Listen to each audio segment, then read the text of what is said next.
Hello guys, तो आज की वीडियो में हम फाइबर ऑप्टिक्स कवर करेंगे। यूनिट 4 ये हमारा आता है इंजीनियरिंग फिजिक्स के अंदर। ठीक है, तो फाइबर ऑप्टिक्स देख लेते हैं। सबसे पहले फाइबर ऑप्टिक्स होता क्या है हमारा। तो फाइबर ऑप्टिक्स किसी भी डेटा को ट्रांसफ़र करने के लिए यूज़ होता है। Fibre optics is technology for data communication और डेटा ट्रांसफ़र। डेटा कम्युनिकेशन करने के लिए, यानी communication from one place to the another through the datas, और ये थ्रू ऑप्टिकल फाइबर के लिए रिस्पॉन्सिबल होता है। कोई भी डेटा को हमें ट्रांसफ़र करना है एक जगह से दूसरी जगह पे थ्रू ऑप्टिकल फाइबर, तो वहाँ पे हम फाइबर ऑप्टिक्स टेक्नोलॉजी का यूज़ कर रहे होते हैं। ठीक है, एडवांटेज की बात कर लें तो एटीन्यूएशन लॉ से मतलब है कि जो भी हमारे लॉसेस होते हैं फाइबर ऑप्टिक्स के अंदर वो हमारे लो होते हैं। ठीक है, हायर डेटा ट्रांसमिशन रेट, जो डेटा का ट्रांसमिशन रेट है वो हमारा हायर होता है। हायर बैंडविड्थ होती है। ठीक है, small size cable and weight, यानी कि हमको जैसे ऑप्टिकल फाइबर्स हैं, ऑप्टिकल फाइबर को यदि हमें ट्रांसपोर्ट करना है from one place to another, तो उनके जो वेट है और वो हमारे स्मॉल साइज में प्रेजेंट होते हैं और वेट उनका लो रहता है, तो इसलिए हम उनको कैरी कर सकते हैं from one place to another. Safety due to absence of electric spark, इसका मतलब है कि जो भी हम पहले ऑप्टिकल फाइबर से यूज़ कर रहे थे वो हम यूज़ करते थे कॉपर वायर का।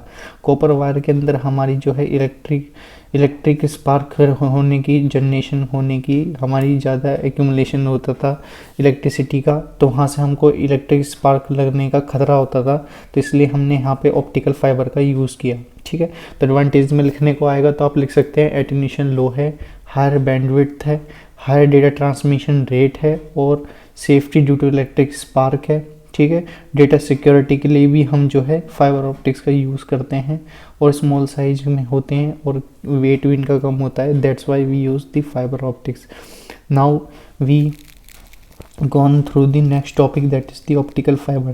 So what do you mean by optical fiber? Optical fibers consists of the three main sources, and these sources are the core, cladding and sheet. It is also known as the plastic coating.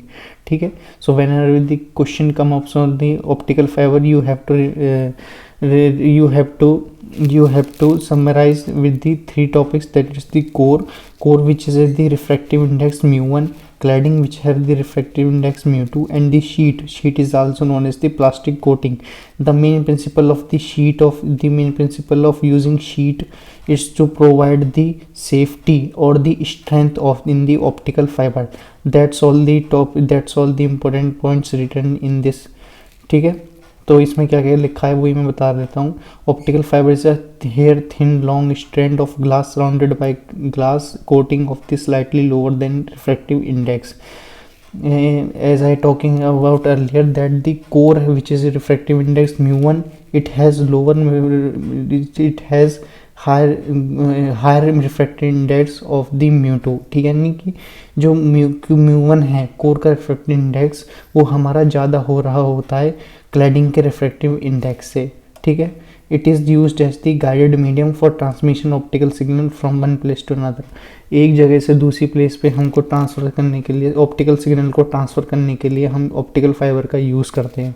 यही मैंने आपको fibre optics में बताया था। Fibre optics जो हमारी technology है एक जगह से डेटा ट्रांसफ़र करने के लिए यूज आ रही होती है, और फाइबर ऑप्टिक्स के अंदर ही हम ऑप्टिकल फाइबर्स का यूज़ करते हैं। ऑप्टिकल फाइबर कैसे होते हैं? ऑप्टिकल फाइबर हमारे हेयर थिन लाइन स्ट्रैंड में प्रेजेंट हो रहे होते हैं। ठीक है, तो हेयर थिन लाइन स्ट्रैंड में प्रेजेंट होते हैं, यानी कि उनकी जो बारीक है, उनकी जो मोटाई है वो हमारी काफ़ी पतली हो रही होती है। ठीक है, और जो ट्रांसफ़र करते हैं वो मीडियम को वन प्लेस टू अनदर, वो हमारे कैसे हो रहे होते हैं? वो हमारे वन प्लेस टू अनदर जो हमारे ऑप्टिकल सिग्नल को जो प्रेजेंट करते हैं वो ट्रांसमिटिंग लाइट का हम यूज़ करके ऑप्टिकल सिग्नल के अंदर लाइट को ट्रांसफ़र कर रहे होते हैं। मेन जो आपको याद रखना है वो याद रखना है, जब भी आप डायग्राम बनाएंगे, ये हमारा डायग्राम है ऑप्टिकल फाइबर का। थ्री मेन कंपोनेंट्स होते हैं ऑप्टिकल फाइबर के अंदर: core, cladding, refractive index and the important topic regarding core and cladding, that's the refractive index. The refractive index of core is always greater than the refractive index of the cladding. ठीक है, this is the mention below. Now we move forward the core, cladding and sheet. ठीक है, तो ये मैंने आपको बता दिया कोर क्या होता है। कोर का रिफ्रैक्टिव इंडेक्स mu1 होता है, म्यू1 जो हमेशा ही हमारा ज़्यादा हो रहा होता है क्लैडिंग के रिफ्रैक्टिव इंडेक्स से। क्लैडिंग के इंडेक्स को हम रिप्रेजेंट करते हैं म्यू2 से। डायमीटर की बात कर ले तो 100 to 250 माइक्रोमीटर की हमारी डायमीटर हो रही होती है। ये आपको याद रह जाए तो ठीक, नहीं भी रहे तो आप इतना ज़रूर लिख देना कि जो हमारा कोर का रिफ्रैक्टिव इंडेक्स है वो हमारा हमेशा ज़्यादा हो रहा होता है म्यू2 से, ठीक है। और म्यू2 को हम रिप्रेजेंट करते हैं क्लैडिंग से। शीट का हम किस लिए यूज़ करते हैं? शीट को हम प्लास्टिक कोटिंग भी कहते हैं और बफर कोटिंग भी कहते हैं, ठीक है। इसका हम यूज़ करते हैं सेफ्टी के लिए और स्ट्रेंथ प्रोवाइड करने के लिए कोर क्लैडिंग को, ठीक है, ऑप्टिकल फाइबर के अंदर। ये था रिगार्डिंग हमारा components of the optical fibre. Now we move forward to the principle of optical fibre. So principle of the optical fibre is based on the working principle of the TIR. TIR represent for the total internal reflection. There are two main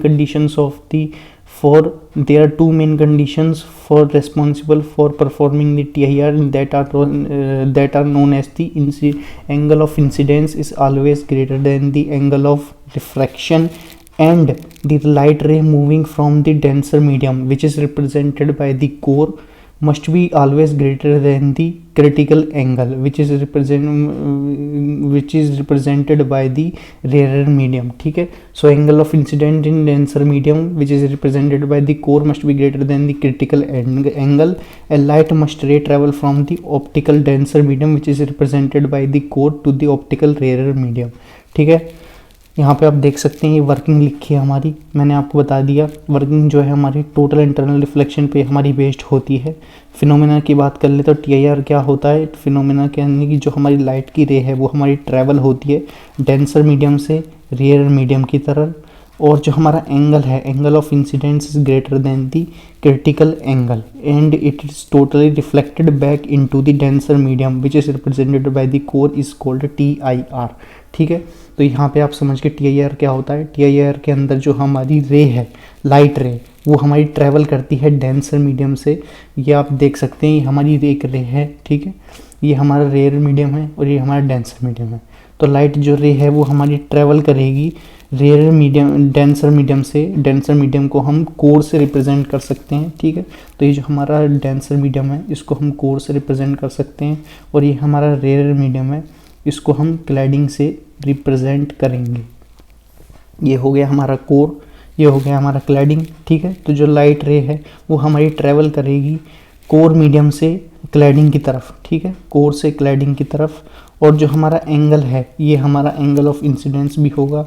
आप जानते हैं जब भी हमारी light ray travel करेगी one medium to the another तो कुछ angle बना रही होगी, उसी को हम रिप्रेजेंट करेंगे एंगल ऑफ इंसिडेंस से, ठीक है। तो एंगल ऑफ इंसिडेंस हो गया हमारा।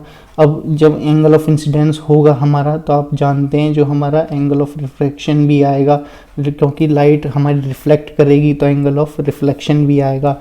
और जब हमारी लाइट रे एक हमारा मीडियम चेंज कर रही होगी, यानी एक रेयर मीडियम से डेंसर मीडियम में आ रही होगी तो रिफ्रैक्ट हो रही होगी, वहाँ पे जो एंगल बनेगा वो हमारा क्रिटिकल एंगल बन रहा होगा, ठीक है। तो यानी कि हमारी रे हमारी ट्रैवल करी डेंसर मीडियम से रेयर मीडियम की तरफ, और जब ये ऐसे ट्रैवल करेगी जो इसका एंगल ऑफ इंसिडेंस है वो हमारा ज़्यादा हो रहा होगा क्रिटिकल एंगल से, तो उसको हम कह रहे होंगे TIR, ठीक है। ये हमारी नेसेसरी कंडीशन लिखी है, नेसेसरी कंडीशन आपको दिख रही होंगी। नेसेसरी कंडीशंस में हमारा लिखा है the light ray must travel from the optically denser medium core to the an optically rarer medium cladding, ठीक है। And the angle of incidence in denser medium core must be greater than the critical angle, ठीक है। This is regarding the working principle of the optical fibre. So optical fiber, the working principle of optical fibre is based on the TIR. TIR represent for the total internal reflection. There are two main conditions of performing the TIR, that is the light must ray travel from optically denser medium to an optically rare medium, and the angle of incidence in denser medium must be greater than the critical angle, ठीक है। अब तक आप ये इतना समझ के होंगे कि हमारा फाइबर ऑप्टिक्स क्या होता है। फाइबर ऑप्टिक्स मैंने आपको बता दिया, फाइबर ऑप्टिक्स हमारी एक तरह की टेक्नोलॉजी होती है जो कि हमारे डेटा ट्रांसमिशन रेट के लिए रिस्पॉन्सिबल हो रही होती है। उसके बाद हमने एडवांटेजेस देखे, ठीक है। हायर बैंडविड्थ रहता है, डेटा ट्रांसमिशन रेट रहता है, ठीक है। डेटा सिक्योरिटी के लिए हम यूज़ करते हैं फाइबर ऑप्टिक्स को, ठीक है। Safety due to small size and के वेट के लिए हम यूज़ कर रहे होते हैं। ऑप्टिकल फाइबर हमने देखा, ऑप्टिकल फाइबर के अंदर हमारे 3 कंपोनेंट्स होते हैं, कोर, क्लैडिंग, शीट को हम प्लास्टिक कोटिंग भी कह सकते हैं, बफर कोटिंग भी कह सकते हैं। मेन बात यहाँ पे ध्यान रखने वाली ये है कि जो हमारा कोर का रिफ्रैक्टिव इंडेक्स है वो हमारा ज़्यादा हो रहा होता है क्लैडिंग के रिफ्रैक्टिव इंडेक्स से, μ1 इज ऑलवेज ग्रेटर देन दी μ2। उसके बाद हमने देखा principal of the optical fibre. तो प्रिंसिपल ऑफ ऑप्टिकल फाइबर्स के हमें जो है वर्किंग प्रिंसिपल ने कुछ, जैसे कि हमारा ऑप्टिकल फाइबर हमारा TIR पर बेस्ड होता है। TIR परफॉर्म करने के लिए 2 नेसेसरी कंडीशंस हमारी होनी ज़रूर चाहिए, और वो 2 नेसेसरी कंडीशन मैंने आपको बता दी। लाइट जो है वो हमें ट्रैवल करनी चाहिए optically denser medium to the optically rarer medium, और जो एंगल ऑफ इंसिडेंस है वो हमारा डेंसर मीडियम में ज़्यादा होना चाहिए, ग्रेटर देन दी क्रिटिकल एंगल। ठीक है, angle of incidence greater than the critical angle. अब उसके बाद हमारी कुछ इंपॉर्टेंट टर्मिनोलॉजीज आती हैं ऑप्टिकल फाइबर के अंदर, उनको हम देख रहे होंगे। जैसे कि पहला आता है क्रिटिकल एंगल। क्रिटिकल एंगल से आप क्या समझते हैं? तो क्रिटिकल एंगल कुछ नहीं, क्रिटिकल एंगल मैंने आपको बता दिया। क्रिटिकल एंगल हमारा कब होता है? क्रिटिकल एंगल जब होता है जब हमारी लाइट रे इंसिडेंट होती है और वो हमारी 90 डिग्री पे रिफ्लेक्ट हो जाती है। ठीक है, angle of incidence when the light रे reflect in the denser medium at the angle of incidence and it is reflected at the 90 degree on the core cladding interface. Core cladding interface से हमारा मतलब है जब भी हमारी light रे travel कर रही होगी from one medium to the another, तो वहाँ पे जो एक हमारा बैरियर आ जाएगा। ठीक है, ये हमारा जैसे कि ये हमारा रेयर मीडियम है, ये तो ये हमारा कोर हो गया, ये हमारा डेंसर मीडियम है तो ये कोर हो गया, रेयर मीडियम में तो क्लैडिंग हो गया, और इसके बीच की जो सरफेस है इसी को हम रिप्रेजेंट कर रहे होंगे कोर क्लैडिंग इंटरफेस। ठीक है, तो इसको हम रिप्रेजेंट करते हैं कोर क्लैडिंग इंटरफेस से। तो जब भी हमारी लाइट रे कोर क्लैडिंग इंटरफेस पे जाके along the core cladding interface 90 degree पर जाके रिफ्लेक्ट हो जाएगी, तभी हमारा क्रिटिकल एंगल बनना होगा। यही हमारा यहाँ पे मेंशन है, when the angle of incidence in denser medium core for which the angle of reflection in the rarer medium cladding is 90 degree then it is called the critical angle of the denser medium. ठीक है, और उसके बाद हम देख लेते हैं acceptance angle क्या होता है हमारा। एक्सेप्टेंस एंगल क्या होता है? Maximum angle. ठीक है, तो यानी कि जो भी हमारा एक्सेप्टेंस एंगल से हमारा मतलब है जब भी हमारा एंगल मैक्सिमम बनना होगा, यानी कि जब लाइट रे हमारी कोर मीडियम में आ रही होगी, ठीक है, और वो मैक्सिमम एंगल क्रिएट कर रही होगी। ठीक है, तो उसको हम रिप्रेजेंट करते हैं एक्सेप्टेंस एंगल से, द मैक्सिमम एंगल एट विच। ठीक है, जो सी के ऊपर बार है हमको रिप्रेजेंट करता है विच से।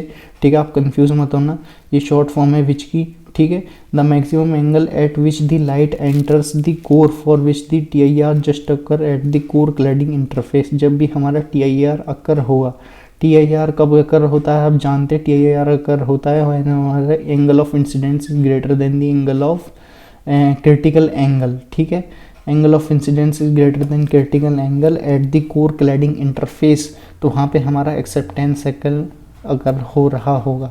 उसके बाद हमारा न्यूमेरिकल अपर्चर आता है। ठीक है, एक हमारी टर्म बीच में यहाँ पे स्किप होगी, जैसे दैट इज़ दी एक्सेप्टेंस कोण। तो ये एक्सेप्टेंस कोण से हमारा मतलब है जो भी हमारी कई सारी लाइट इंसिडेंट लाइट रे वो आके हमारा जैसे कि ये हमारी आप देख सकते हैं ये हमारी एक इंसिडेंट लाइट रे है, ये आके हमारी रिफ्लेक्टेड हो रही है। सिमिलरली एक हमारी दूसरी लाइट रे आ रही होगी जो कि कुछ एंगल इस एंगल पे आ रही होगी। ठीक है, तो ये भी आके हमारा कोर क्लैडिंग इंटरफेस में जा रही होगी। ठीक है, ये आके हमारा कुछ ऐसे एंगल डिफ्लेक्ट हो जाएगी और ऐसे अंदर जाएगी, यानी कि ये रेयर मीडियम से डेंसर मीडियम बना रही होगी। तो इसके बीच में जितनी भी लाइट रेस आ रही होंगी और वो कोन लाइक स्ट्रक्चर शेप बना रही होंगी, उन्हीं को हम रिप्रेजेंट करते हैं एक्सेप्टेंस कोन से। ठीक है, एक्सेप्टेंस कोन्स क्या होता है आप समझ गए। एक्सेप्टेंस कोन्स हमारा वो होता है जितनी भी इंसिडेंट लाइट रेज आ रही हैं, ठीक है, इंसिडेंट हो रही हैं और वो मैक्सिमम एंगल बना रही हैं। ठीक है, वो मैक्सिमम एंगल कुछ भी हो सकता है, ज़रूरी नहीं है कि वो 90 डिग्री हो। ठीक है, वो कुछ भी हो सकता है मैक्सिमम एंगल, और वो कोन लाइक स्ट्रक्चर फॉर्मेशन कर रही होंगी, उसी को हम रिप्रेजेंट करेंगे एक्सेप्टेंस कोन से। All the light rays contained in a cone. ठीक है, कोन के अंदर जितनी भी हमारी लाइट रेज होंगी having vertex angle 2I max. ठीक है, और उनका जो एंगल होगा 2I मैक्स होगा। ठीक है, आई तो आई मैक्स कब होता है हमारा जब इंसिडेंट इंसिडेंट हमारा मैक्सिमम होता है, यानी कि जब भी हमारा एंगल ऑफ इंसिडेंस ज़्यादा हो रहा होगा क्रिटिकल एंगल से, ठीक है, तो हमारा इंसिडेंस एंगल ज़्यादा हो रहा होगा क्रिटिकल एंगल से, तो ये हमारा आई ग्रेटर देन होगा। सिमिलरली हमारी सेकंड रे आएगी, वो फॉर्मेशन करेगी, ठीक है, और ये आके रिफ्लेक्ट हो रही होगी इस एंगल पे, तो इसके बीच के अंदर जितनी भी रेस हमारी पास आउट हो रही होंगी कोन के अंदर, ठीक है, एक हमारी रेस सीधी भी आ सकती है इस टाइप से, ठीक है, तो ये जितनी भी रेस आके पास आउट हो रही है कोन लाइक स्ट्रक्चर फॉर्म कर रही है, इन्हीं को हम रिप्रेजेंट कर रहे होंगे एक्सेप्टेंस कोन से। Now we move forward to the numerical aperture. So numerical aperture is nothing but it is just the sine of acceptance angle. So numerical aperture is the sine of acceptance angle, यानी कि I max जो भी हमारा बनना है इसका sign हम ले लेंगे, तो ये हमको न्यूमेरिकल अपर्चर से शो हो रहा होगा। उसके बाद आता है हमारा fractional index change. Fractional index change होता है यानी कि फ्रैक्शनल रिफ्रैक्टिव इंडेक्स चेंज, ठीक है, तो रिफ्रैक्टिव इंडेक्स क्या होते हैं, म्यू1 म्यू2। म्यू1 हो गया हमारा कोर का रिफ्रैक्टिव इंडेक्स और म्यू2 हो गया हमारा क्लैडिंग का रिफ्रैक्टिव इंडेक्स। इन दोनों के बीच में जब भी हम डिफरेंसेस ले रहे होंगे, divided by the core refractive index of the core, ठीक है, so it is the ratio of the difference between the refractive index of the core and cladding to the refractive index of the core in the optical fiber, that is referred to as the fractional refractive index change, ठीक है, ये यहाँ पे लिखा है, it is defined as the ratio of the difference between the refractive index of the core and the refractive index of the cladding to the respective refractive index of the core in optical fibre is known as the fractional refractive index change, और इसको denoted करते हैं हम delta से। Delta की value होती है म्यू1 minus म्यू2 upon म्यू1, ठीक है, तो ये कुछ टर्मिनोलॉजीज थी रिगार्डिंग हमारी ऑप्टिकल फाइबर के अंदर, ठीक है। सो इस वाली वीडियो में हम इतना ही रखते हैं, बाकी नेक्स्ट वीडियो में हम देख रहे होंगे आगे की वीडियो में, जैसे कि हम पढ़ेंगे हमारा एक्सप्रेशन क्या होता है एक्सेप्टेंस एंगल और न्यूमेरिकल अपर्चर के बीच में, ठीक है। तो इस वाली वीडियो में आप समझ गए। इस वाली वीडियो में हमने बात करी फाइबर ऑप्टिक्स के बारे में। फाइबर ऑप्टिक्स हमारी टेक्नोलॉजी है जो कि डेटा ट्रांसमिशन रेट के लिए रिस्पॉन्सिबल होती है। एडवांटेज देखें हमने, एटेन्यूएशन लो होता है, यानी कि एटेन्यूएशन से लो से हमारा मतलब है जो भी हमारे लॉसेज हो रहेंगे वो हमारे लो होते हैं। स्मॉल साइज वेट होता है, ठीक है, डेटा सिक्योरिटी के लिए होता है। इलेक्ट्रिक स्पार्क का हम यानी पहले कॉपर वायर यूज़ कर लेते थे तो वहाँ पे इलेक्ट्रिक स्पार्क हमारे ज़्यादा थे, तो इसलिए हम यहाँ पे सेफ्टी की वजह से ऑप्टिकल फाइबर का यूज़ करते हैं। ऑप्टिकल फाइबर्स के अंदर 3 मेन कंपोनेंट्स आते हैं। Core cladding sheet, core cladding sheet को हम प्लास्टिक कोटिंग कह सकते हैं, बफर कोटिंग कह सकते हैं शीट को हम, ठीक है। कोर का जो रिफ्रैक्टिव इंडेक्स होगा वो हमेशा ज़्यादा हो रहा होगा क्लैडिंग के रिफ्रैक्टिव इंडेक्स से। उसके बाद हमने देखा प्रिंसिपल ऑफ ऑप्टिकल फाइबर क्या होता है। Principal of optical fibre based होता है हमारा TIR पे। TIR की 2 मेन कंडीशंस देख ली हमने, ठीक है। उसके बाद हमने कुछ टर्मिनोलॉजीज पढ़ी ऑप्टिकल फाइबर की। क्रिटिकल एंगल क्या होता है, एक्सेप्टेंस एंगल क्या होता है, एक्सेप्टेंस कोन क्या होता है। एक्सेप्टेंस कोन वो होता है जो भी हमारी जितनी भी इंसिडेंट रेज आके स्ट्राइक कर रहेंगी कोर क्लैडिंग इंटरफेस पे भी नहीं कर रहे, या फिर कोर क्लैडिंग इंटरफेस फेस पे कर रही होंगी, मैक्सिमम इंसिडेंस एंगल बना रही होंगी, और उसके बीच में जो इंसिडेंस एंगल बनाने के बावजूद जो हमारा कोन बन रहा होगा उसी को हम रिप्रेजेंट करेंगे एक्सेप्टेंस कोन से।